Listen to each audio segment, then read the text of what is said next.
if you have a question, do good homework. Don't freak out. Don't panic. Look for that simplicity beyond complexity. Ask for help, and also just remember what matters most. Like in your testimony, what are the priorities, right? For me, if the Book of Mormon is true, then there are a lot of other concerns that don't weigh as much.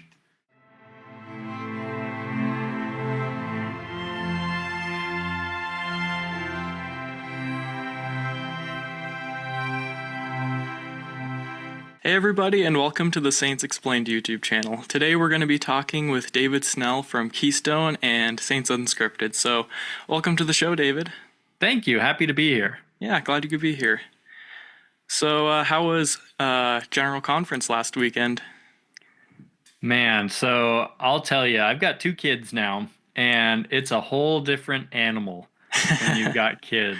It's just like, how do we keep these children entertained so we can listen to conference? One of the best strategies that we've found is we'll go on a bike ride. And we'll throw the kids in the trailer behind the bike, or the little bumblebee, Burt's Bees. That's a chapstick. It's a yellow trailer, and thing. Yeah, and then my wife and I will listen to conference on just our headphones. And that has worked great. But also, like, you can't just be biking for 10 hours over the weekend. So, I mean, that would be a good workout. 10 hours, but, yeah. But yeah, it was good. How about you? It was good. Yeah.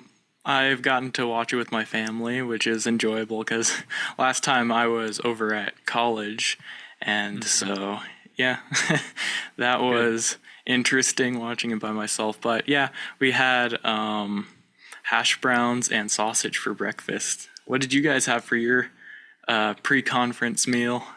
We did. So my wife made cinnamon rolls Saturday morning.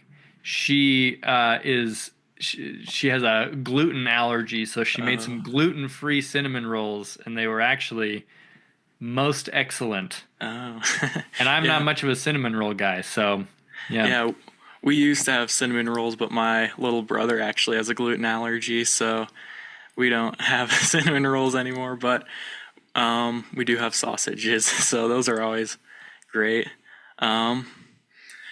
So I guess to start off, could you explain to our audience what Saints Unscripted and Keystone are? Yeah, so Saints Unscripted has been around for many years now. It's currently going through a bit of a transitional phase, but essentially Keystone is a break-off channel from Saints Unscripted. So for almost 6 years on Saints Unscripted, I helped produce a series of videos that we just called the Faith and Beliefs videos, right, which are essentially videos aimed at answering tough questions, controversial questions, also kind of explaining Latter-day Saint beliefs. And so we took that idea and eventually made it its own channel, and that is what Keystone is right now. You can go on YouTube and just type in Keystone LDS, and we'll show up for you. All right. Yeah. But and we've still got kind of the same goal. We're trying to fortify faith and combat misinformation with solid research, essentially, and presented in a respectful way, or at least that's our hope. Yeah. But it's a fun time. Yeah, I've been a longtime viewer of Saints Unscripted. I've watched it since it was wasn't it called Three Mormons or something? Wow, you are an OG. Yeah, not to make you feel old or anything, but I've watched it since I was in I think I was in 8th grade, and now I'm in college. So, yeah, I think you guys have been making videos for almost 10 years now. Is that about right? Maybe a little less than that. Has it been that long? Holy cow, man. Yeah. I think I wasn't there when it first started. Okay. I came on a little bit later. but it sounds like you've been watching for longer than I have, honestly. um, but yeah, it's I was there, for about 6 years before Keystone split off, and before me, at least, yeah, it's been probably 8 to 9 years, 10 years, Yeah. I don't know, somewhere around there. And then how long has the faith and beliefs portion been a thing? That has been a thing only for it's like 5.5 years, I Okay. think, before Keystone split off. Okay. So, could you explain how you got involved with Saints Unscripted? Yes. Before I do, if I change my view, does it change your view? I don't think it will. I Okay, it don't know. hasn't changed anything for you. Okay, good. Um, yeah, how I got involved with Saints Unscripted was the question. Yeah.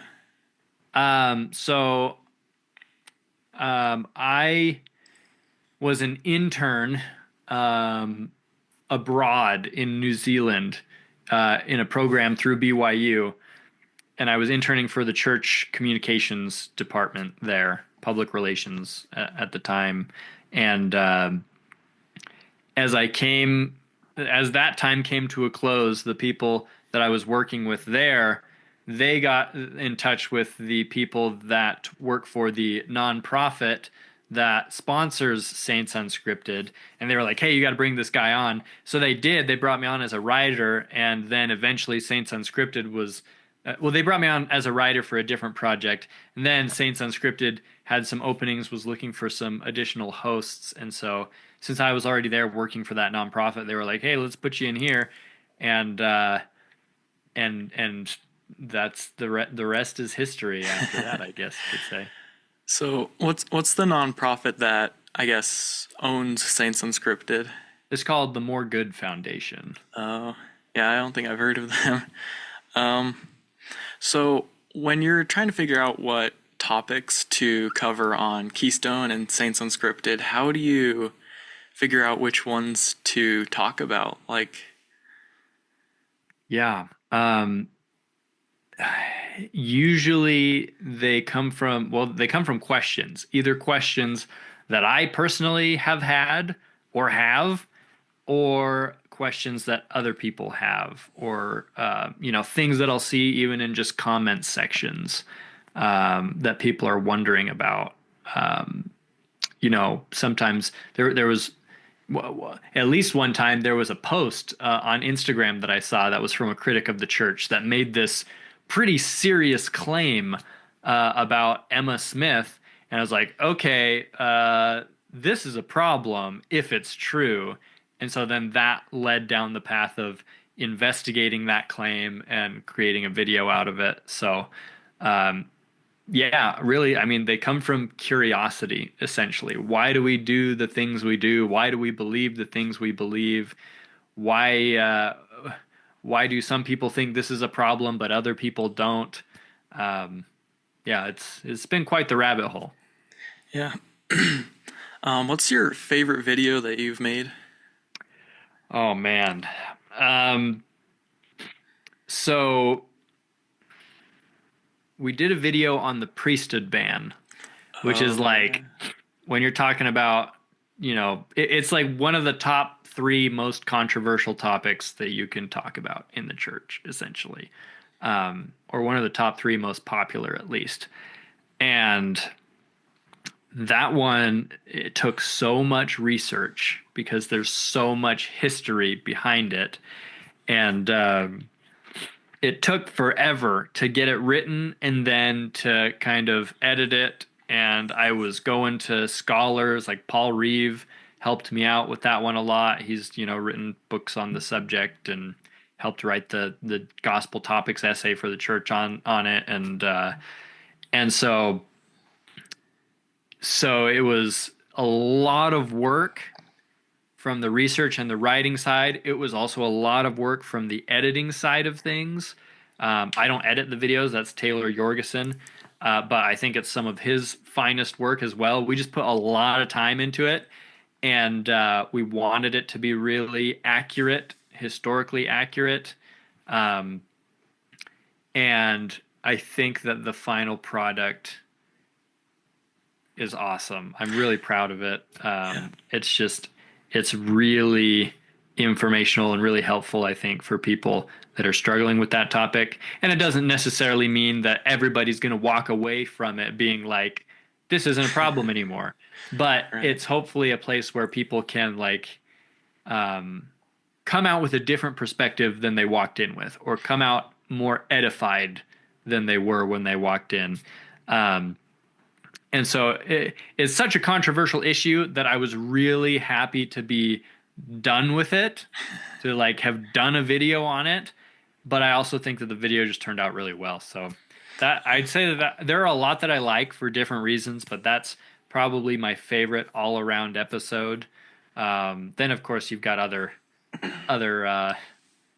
less important videos that I also really like, but just like um, is Kane Bigfoot type of videos.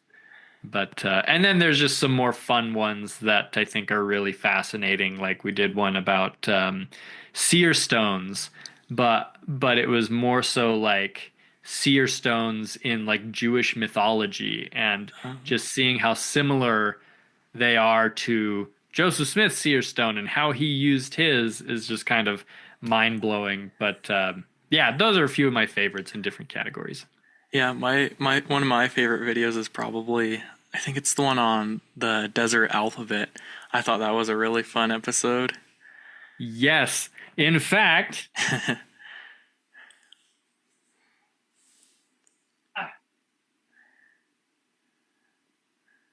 Oh I my don't think gosh, I is it? had this when I made the video, but this is a an original Deseret Alphabet Book of Mormon. It's not the full Wow. Book of Mormon, um, but yeah, Deseret Alphabet is just fascinating. Yeah. Oh, This one, I don't know if you can tell. Maybe I'll try to adjust my camera lens. Hang on, I'm gonna get it.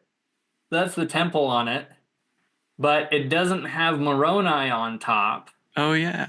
It's got a because the cross. temple hadn't been finished yet Oh yeah. when this was published. This was published in like 1860 something, I think. Oh man. Um, and so I got to zoom in to get this focus so everybody can see my close up of my mouth for a minute.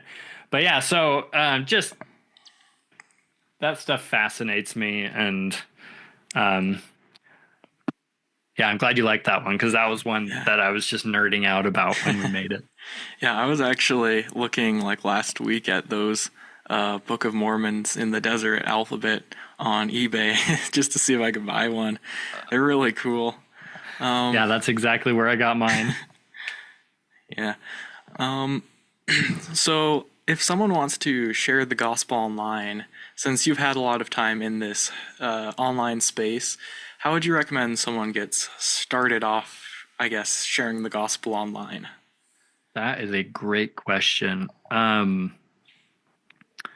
First of all, I would tell people not to be too freaked out by it because there are more Latter-day Saint creators now than there ever have been before. Yeah. There's really a strong and getting stronger community of creators. I mean, like you were saying, Saints Unscripted is 10 years old or whatever. 10 years ago, there were very few Latter-day Saint creators. Yeah. I wasn't even one 10 years ago. Um, but now there are so many. So I would say pick a platform.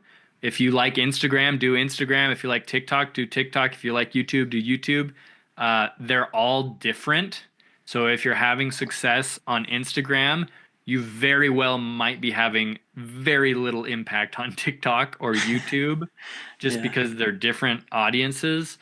So I would say pick your favorite platform or whichever one you want to, focus on, and start making just start making stuff. Just Yeah. dive into it.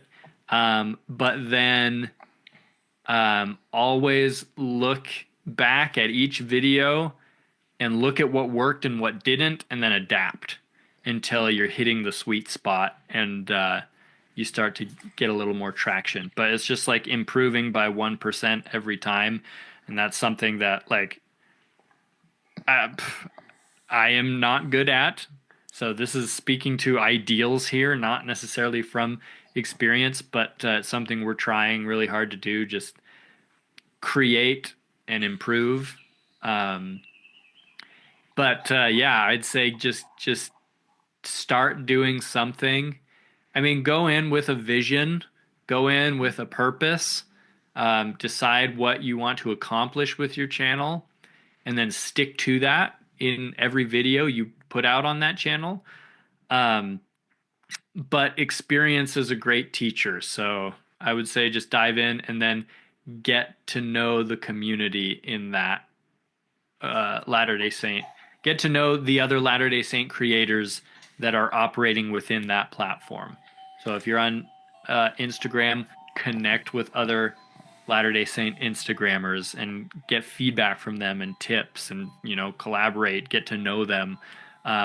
Not just for strategic reasons, but also for socio-emotional reasons, right? Like they're going to be able to relate to you. And, when you get the worst, most awful comments in the comment section, they're going to be able to say, oh yeah, I got one like that last week too. It's terrible. Yeah. And then you move on past it, yeah,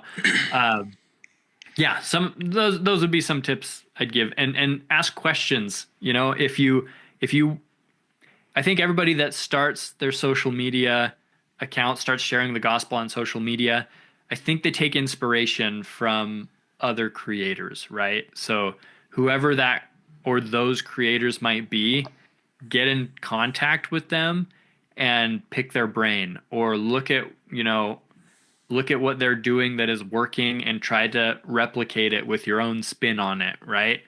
But just don't be afraid to ask for help and to just put yourself out there and be a little vulnerable.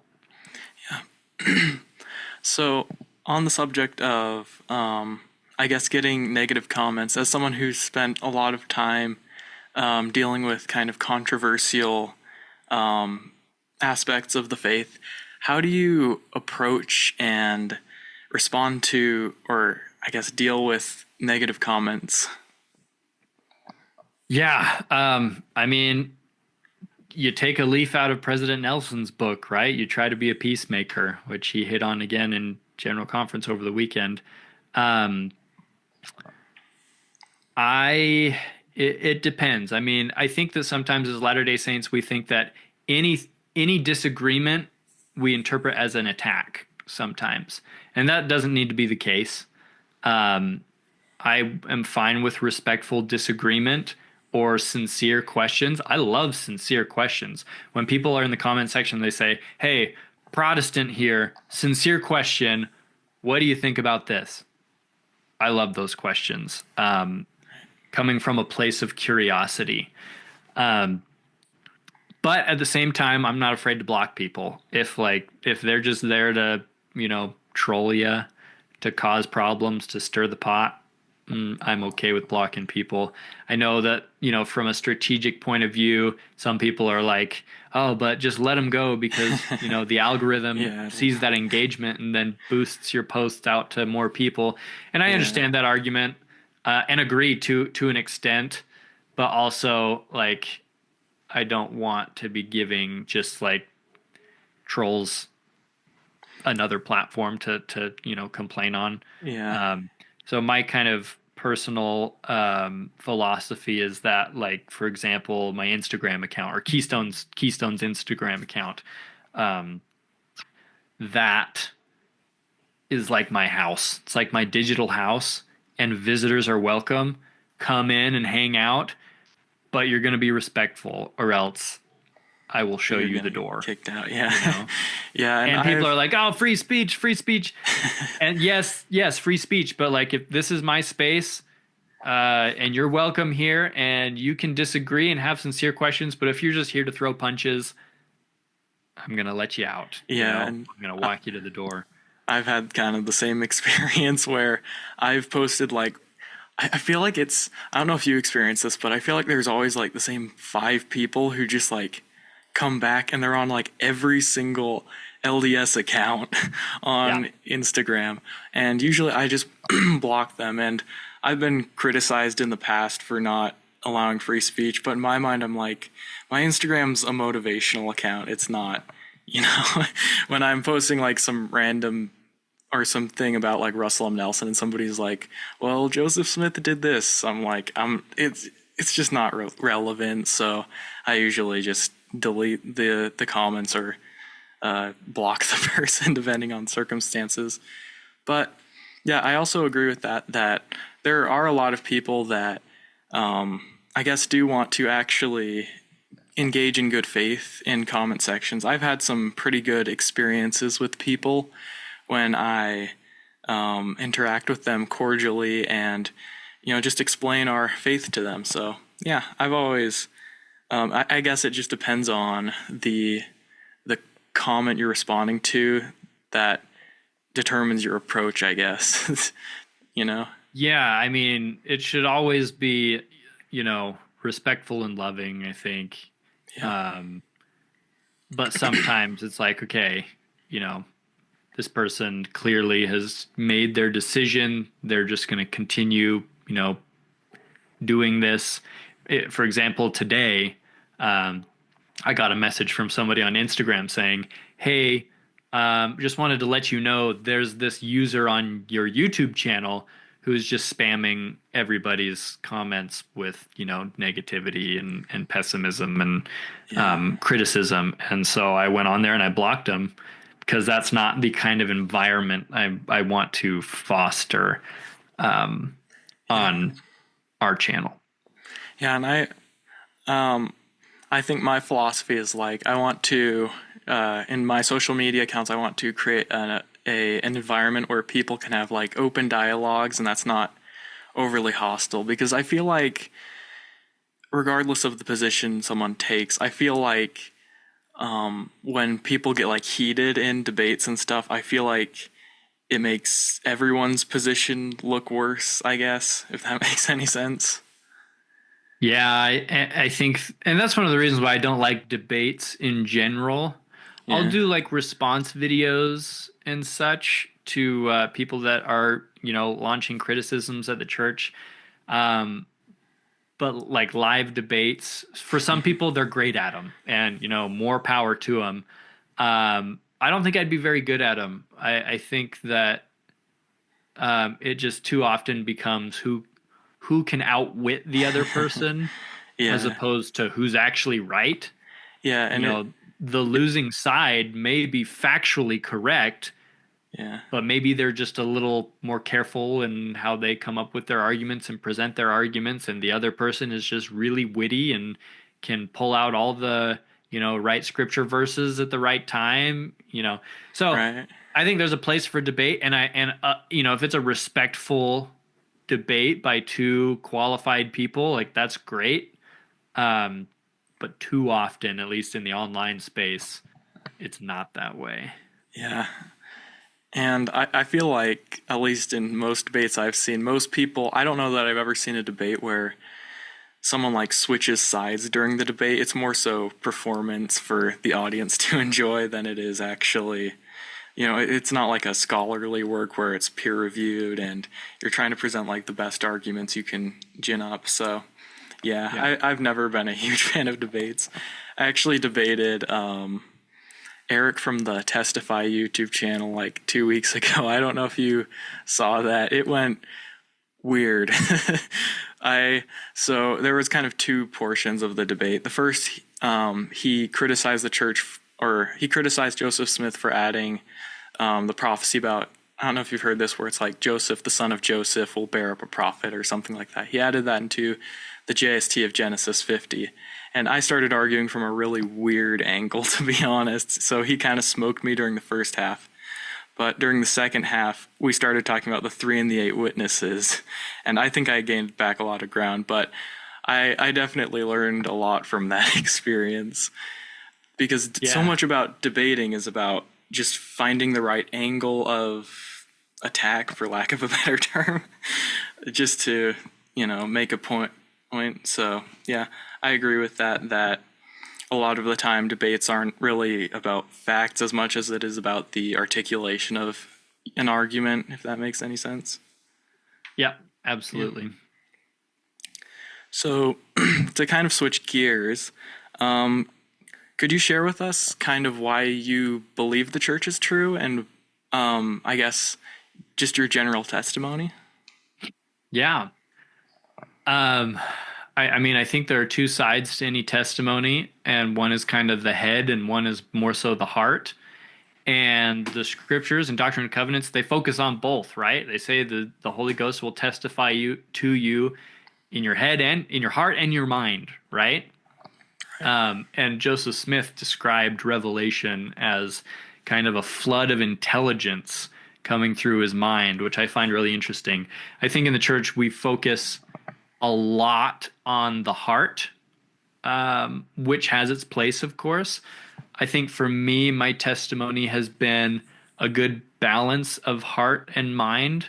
Um, I've had those, personal experiences with the Spirit that have just caused me to feel, yeah, like this is the real deal. This is a true thing. Unfortunately, or for better or worse, I guess you could say, those experiences are non-transferable, uh, which I think is just part of the genius of the gospel plan because each person needs to have them for themselves. They can't just, take somebody else's and go off of that.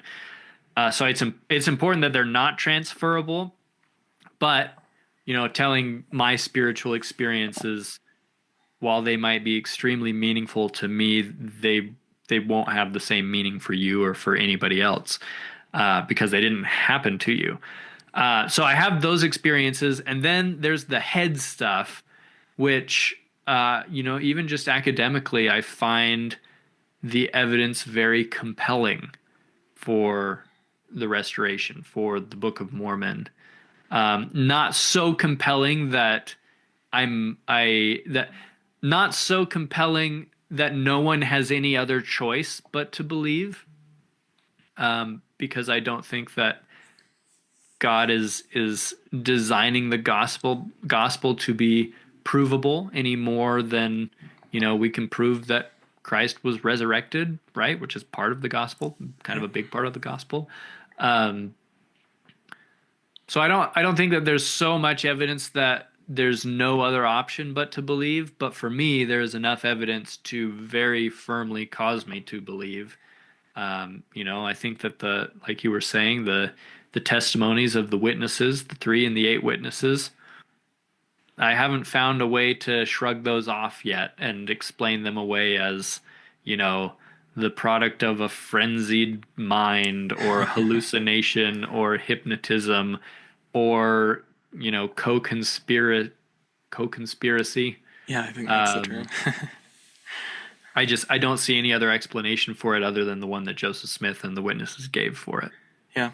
And I like that you talked about how this is a matter of heart and mind. I think that's always been one of my favorite parts about the gospel, how on the heart part of the gospel, it's it's a very individual experience. It's about gaining or getting into a relationship with God and growing your own spiritual testimony. But then on the other hand, there's also that rational aspect of the faith. So I've always found that really impactful. And so, yeah, on that note, could you share probably, or I guess I should ask, what's probably your favorite evidence for the church's truth claims, whether that be like chiasmus or the three and the eight witnesses or something like that? Man, There's a lot of good ones. there are a lot of good ones. Where to begin? Um, I think can I give you two? Sure. I'm going to give you two. All right. One being outside of the Book of Mormon and one within the Book of Mormon. Okay. The intertextual complexity of the text of the Book of Mormon blows my mind. Yeah. Just how there can be hundreds and hundreds of, geographical references that are consistent throughout the book, Right. um, And I is think, wild to me. yeah. And I think Brian Hales is actually releasing a book in the next year or so about that. Because he Good. points out there's like hundreds of references to names and places, and they somehow, you can generate a map based on the internally consistent geography. And I guess if this is just a fraud, we shouldn't expect that consistent geography. So, yeah. Yeah, like people say, oh, Joseph Smith just had a really great imagination and he was really good at storytelling. And it's like, That it's that does not explain the yeah, complexity that we see in the text, especially when you consider that he is dictating this text in front of witnesses with his face in a hat. yeah. Yeah, and he wasn't very well educated either. I mean, I think I've heard some estimates. He is between like a third and an eighth grade education, Yeah. and despite And him not that's having an early 1800s education, by the Yeah. way. That's not necessarily a third to eighth grade 2025 American education. yeah, and that's they weren't taught composition skills either. So yeah, and we don't have evidence that he was like writing before the Book of Mormon was created. It seems to be his first narrative he's ever created, as far as we know. Yeah. Yeah, absolutely. And just so I mean, and people pull out the one reference that they have from Lucy Mack Smith's memoir where it's like we all sat down and Joseph Smith told us all these details about the Nephites and the Lamanites, which within the broader context of that paragraph, he's relaying information to them that he's been told by Moroni, right? Yeah. He's not just making stuff up. But from that, one paragraph, people say, well, clearly he was capable of, creating this story. And it's like, no, that's a far cry from what we're seeing in the 531 pages of the Book of Mormon that he produced with his face in a hat. People make fun of the seer stone in the hat thing, Yeah. but it's like, that just makes his story all the more incredible. Yeah, because it makes it so he can't be like looking at anything. And Yeah, like yeah, he didn't have reference materials. He didn't have notes, jammed in the bottom of his hat. Even if he did, how is he going to see him if he's blocking, the light with his face in the hat? yeah, he can't put like a candle or something in the hat. Yeah, and then you've got witnesses there, is Oliver Cowdery in on it then if he's faking it? And then what about the other people who saw it? Yeah, and Oliver left the church, and yet he still believed he was a prophet after that. So, yeah. Yeah.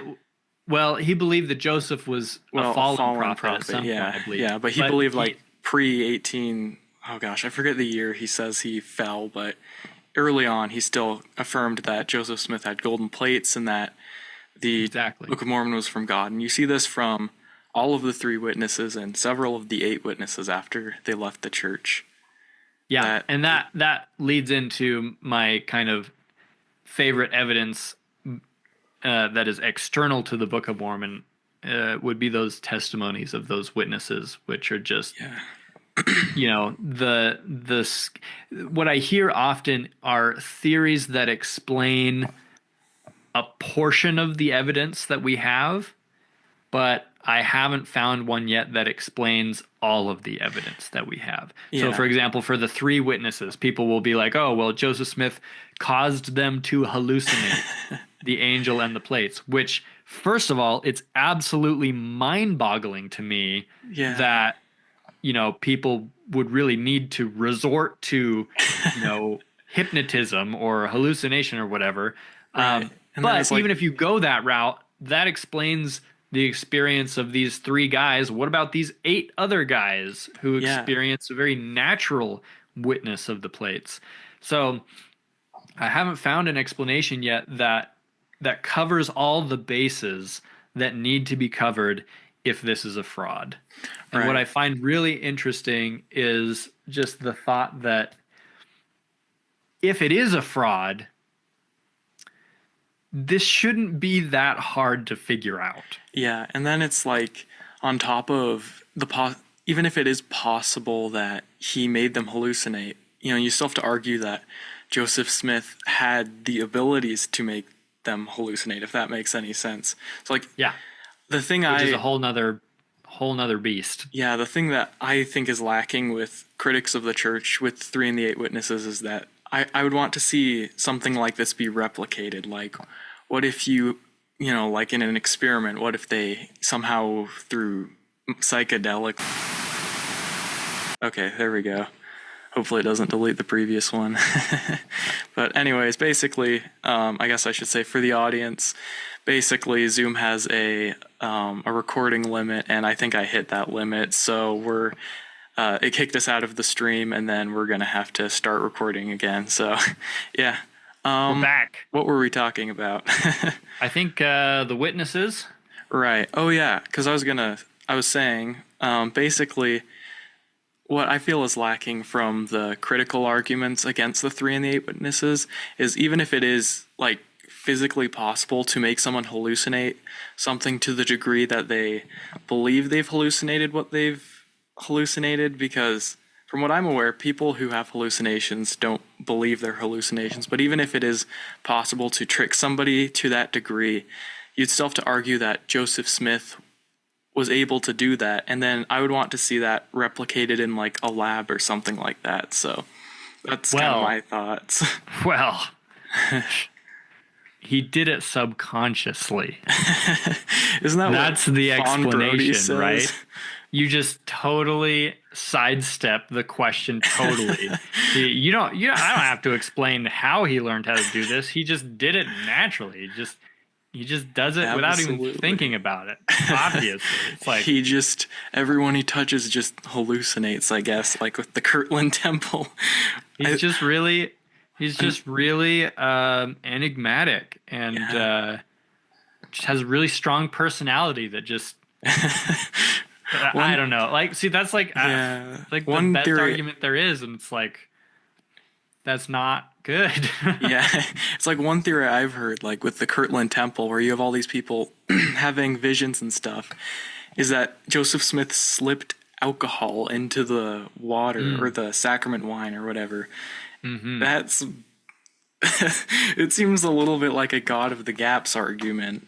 And then even at that, even if he did, like, we'd have to demonstrate that people can have hallucinatory experiences that they believe even after they've publicly denounced a person, like the Three and the Eight Witnesses, how they they frankly hated Joseph Smith after they left the church, but they kept believing that the Book of Mormon was historical and that they saw the golden plates. And so I feel like that is that's where critics, I think, are wanting in their theories. Yeah. But yeah. Sweet. So my next question was, what kind of church history resources would you recommend to someone who wants to have a deeper dive into church history?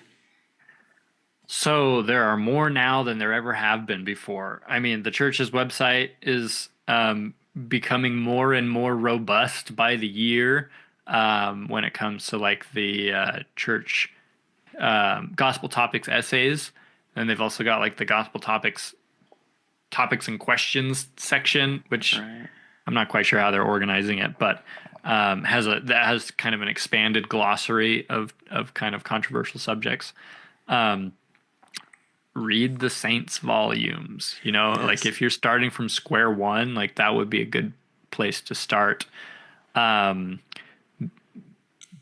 studies. If you have a question and you can't find resources for it, check BYU studies, check Interpreter Journal, check Book of Mormon Central, check Fair LDS.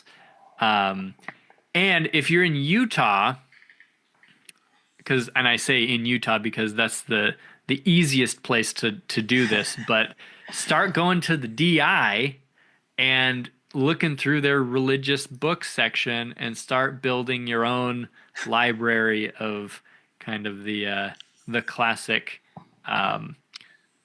history books that you might need. And as you kind of get into this space a little bit more and get more experience with it, you kind of get a sense for what those books are because you'll see them cited over and over again in articles and on the church's website and whatnot. And eventually you'll just be like, okay, I clearly have to go get this book. I Right. clearly need to get Rough Stone Rolling by Richard Bushman because there are a lot of people sourcing it.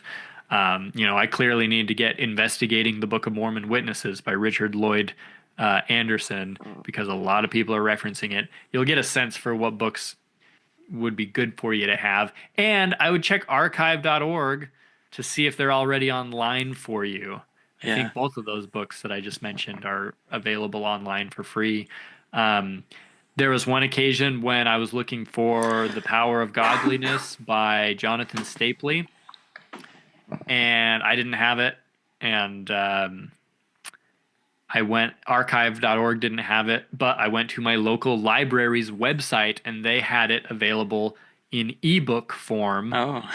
So I could just get it right from there. So there are lots of different resources if you know where to look and how to look. And just it's putting forth the effort to get it done. The Church History Catalog is another untapped source, or a source that is not tapped enough for church history stuff. Yeah. But a lot of original documents can be found on there. Of course, Joseph Smith papers, Wilford Woodruff papers, those all have just thousands of scans of original documents. So yeah, it's good to be able to not only find other people's research, but also be able to go to the actual source documents and come to your own conclusions. Because a Right. lot of times, critics and faithful members of the church, sometimes they can look at the same information and come to vastly different conclusions about it. So being able to look at that information for yourself and come to your own conclusions is also a helpful skill. Right. And something that I appreciate about books like Saints and Rough Stone Rolling is that they cite their sources. And so if you want to have a deeper dive into church history, you can just, like if you're on the app or the website reading Saints, you can just click on the link and it'll take you straight to the primary source. And then I'd also add two great books are Don Bradley's 116 Pages and, hold on. And there we go. Richard Bushman's new book, Joseph Smith's Golden Plates. Have you read this one yet? I haven't. I've talked with Richard Bushman a little bit about it, but I didn't realize that it was out now. That's good to know. I didn't realize it was out either until I went to Deseret Book and I just saw it and I was like, oh, I didn't realize it was out. But yeah, it's an excellent book. And so the book's kind of broken up into two segments. The first segment, he kind of bridges the gaps with Rough Stone Rolling. Because, even though Rough Stone Rolling's a great book, it was written 20 years ago, or 20 years ago? It was written in like 2005. And No way. Yeah, I'm looking this up. he kind of, in this new book, he bridges a lot of the gaps. Like he mentions the Kinderhook plates and a lot of other things where there's been newer research on these subjects. And then the second half is kind of a cultural anthropological observation on how the Book of Mormon has been treated throughout time. So yeah, I thought it was a great book.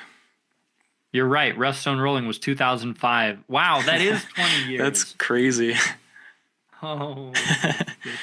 And then another one I'd add is, I don't know when the church is going to release this, but I'm sure you've heard of their new Joseph Smith biography. It's going to kind of be like Rough Stone Rolling.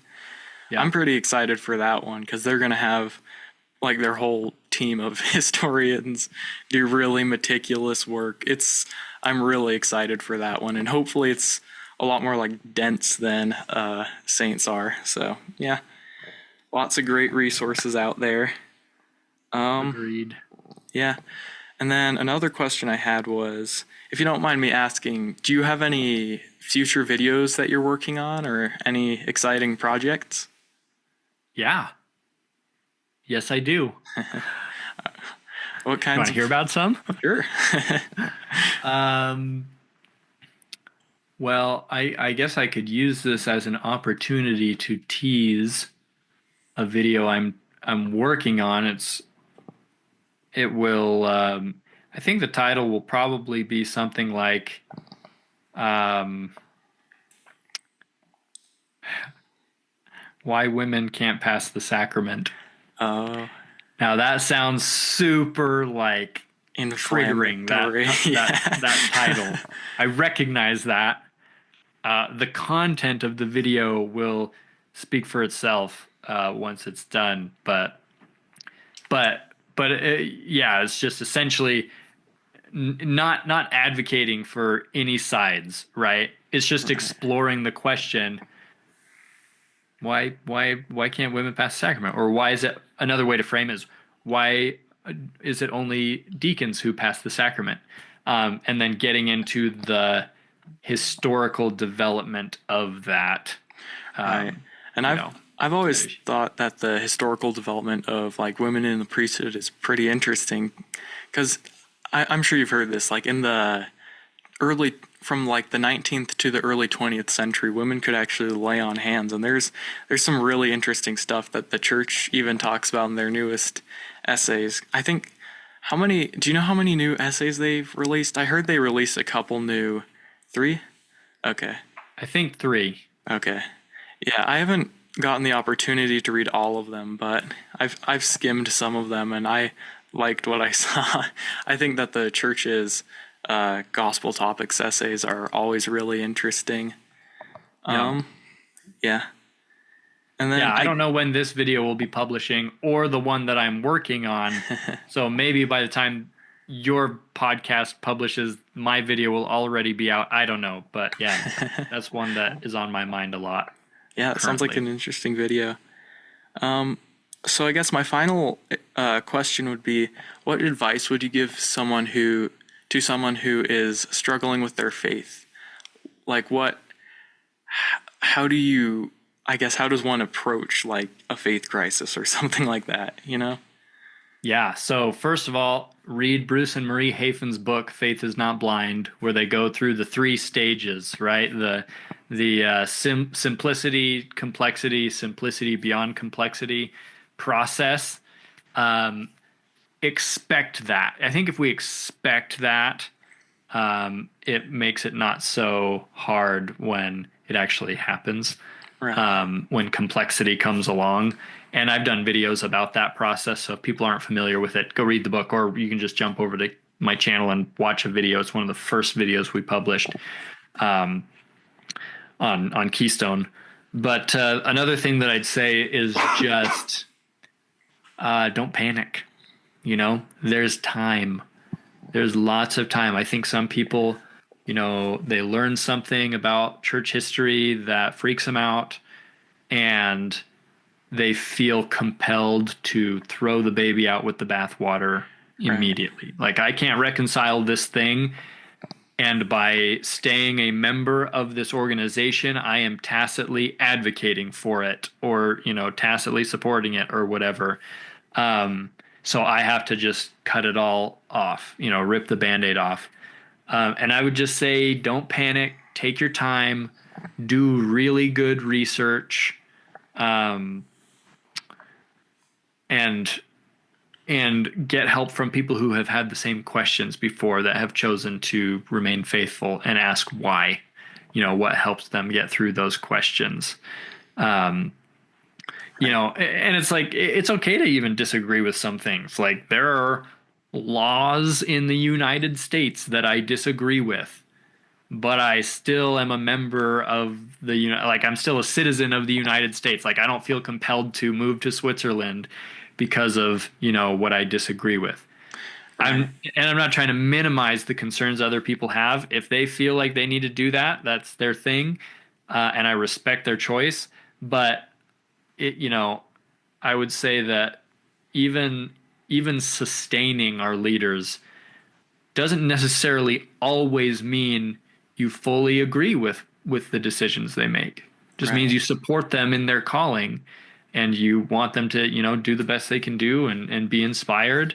And I think that that's that's true in my case. Like if I was prophet for a day, there'd probably be some things that I change, or look into changing, but uh, but I support the brethren. I support their role, the office that they hold. It's not my job to make those changes, so I'm just going to stay out of it and wish them the best. And if some things change, great. If things don't change, great. Whatever happens or doesn't happen, I'm I sustain them in their responsibilities. But anyways, all of that to say, like, if you have a question, do good homework. Don't freak out. Don't panic. Look for that simplicity beyond complexity. Ask for help, and also just remember what matters most. Like in your testimony, what are the priorities, right? For me, Right. if the Book of Mormon is true, then there are a lot of other concerns that don't weigh as much because I know the Book of Mormon is true, right? Hmm. So ask yourself that question. Like, if you have a certain question, how does that measure up? How does that unknown measure up against the things that you do know or the things that you do firmly believe? And just take that into account as you decide how much you're going to allow certain things to affect your testimony, if that makes sense. Right. Yeah. And I like how you talked about, I think it was Stephen Harper who referred to it once as thinking slow.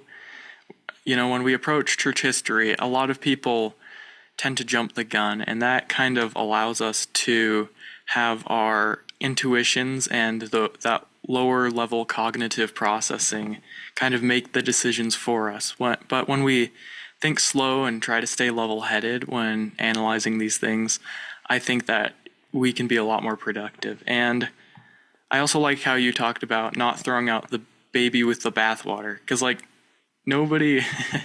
Oh, my light just turned off. Oh Sorry. man, it's fine. Nobody would lose their faith in George Washington because he didn't chop down that cherry tree. Hmm. The truth is there's complexity in everything, and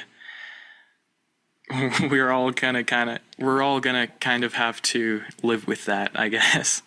That Yeah. would be my Well, 2 cents. and here's the thing is that, like, I'm okay if people choose to leave the church or to go a different direction. Like, that is a decision that they get to make, right? Mm-hmm. And I will respect it.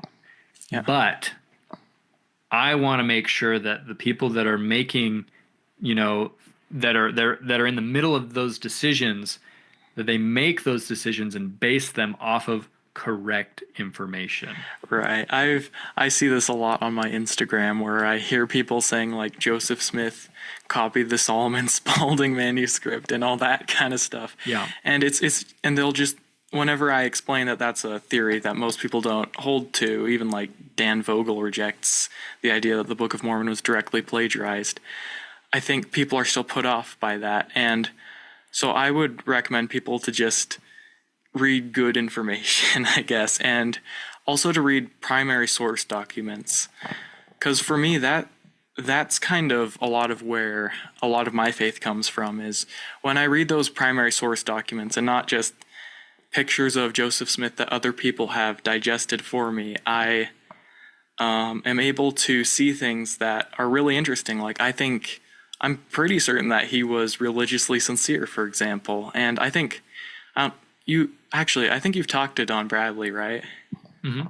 Yeah, he talks a lot about this, how the more he looks at the evidence, the more convinced he is that Joseph Smith was sincere. So that would be what I would recommend, is just looking into primary source documents, because it allows us to judge these issues for ourselves and not just listen to, something that we read from the CES letter or, something like that. So, yeah. Good advice. Thank you. All right. I think I'm out of questions. Do you have anything that you would like to leave the audience with? Like any advice or? I mean, if people have questions, feel free to reach out. on Instagram's probably the best way to get a hold of me since there's not like a direct chat feature on YouTube. But Yeah. yeah, reach out to Keystone on Instagram or Facebook, and I'm happy to chat and discuss things. And I'm sure you are as well. But yeah, Yep. happy to Yeah. be here. Yeah, I'm glad you could come talk with me about church history and stuff. So, yeah, I guess I don't know how to close an episode actually. You Oh say man. amen and you turn it off. Amen. Hey everybody, thanks for watching this episode of Saints Explained. We hope that you liked this video and make sure to subscribe and hit that bell icon so you can be notified every time we post.